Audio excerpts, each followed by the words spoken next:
ఏవండోయ్! పోయిన వారం నేను విజయవాడ వెళ్ళా. ఎందుకు వెళ్ళాను? మా కజిన్ ఆళ్ళ పాపకి ఓణీలిచ్చారండి. సో, ఫస్ట్ డే అయితే సూపర్ గ్రాండ్‌గా హల్దీ ఈవెంట్ చేశామండి. సో, ఆ ఈవెంట్‌ని 3 నిమిషాల్లో ముచ్చటగా, క్యూట్‌గా చూపిచ్చేస్తాను చూసేయండి. ముందుగా మీరు చూస్తుందయితే main girl of the event పాప పేరు కనిష్క. అండ్ దెన్ వాళ్ళ నానమ్మ గారు అండ్ తాతయ్య గారనమాట. ఆవిడండి ఎంత యాక్టివ్‌గా ఉన్నారో చూడండి ఒకసారి. ప్రతి నానమ్మ, అమ్మమ్మ ఇంత యాక్టివ్‌గా ఉంటే ప్రతి ఈవెంట్ కలర్‌ఫుల్లే. అండ్ ఇంకొకటండి ఓణీల వేడుకంటే చిన్న పిల్లలు ఉంటేనే ఆ వేడుక అందంగా ఉంటుంది.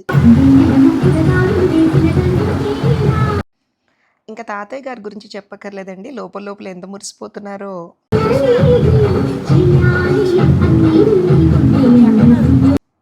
ఆ సిట్యుయేషన్‌కి తగ్గట్టు క్రేజీ సాంగ్ అండి బాబు.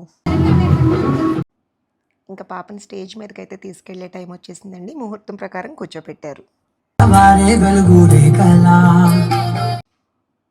అబ్బా! అసలైన హల్దీ స్టేజ్ అంటే ఇదండి. ఎవరు చేశారో గానీ చితక్కొట్టేశారు. అద్దిరిపోయింది పసుపు రంగులో. అండ్ దెన్ అదిగోండి హాట్ హాట్ ఉప్మా. నా favourite upma all time.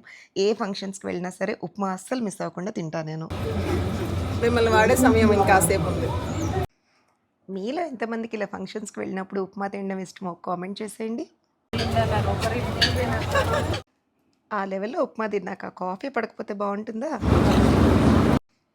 Coffee, టిఫిన్‌లు అయిపోయిన తర్వాత బుడ్డమ్మని కొంచెం చీరప్ చేద్దామని అక్కడున్న ఫ్రెష్ రోజ్ పెటల్స్ తోటి ఉఫ్ ఉఫ్ అని చెప్పి దాన్ని ఫుల్ ఊపు తెప్పించామండి. అండ్ ఫైనల్లీ ఫ్రెష్‌గా జ్యూసెస్ ఇచ్చారు. అద్దిరిపోయాయి అంతే.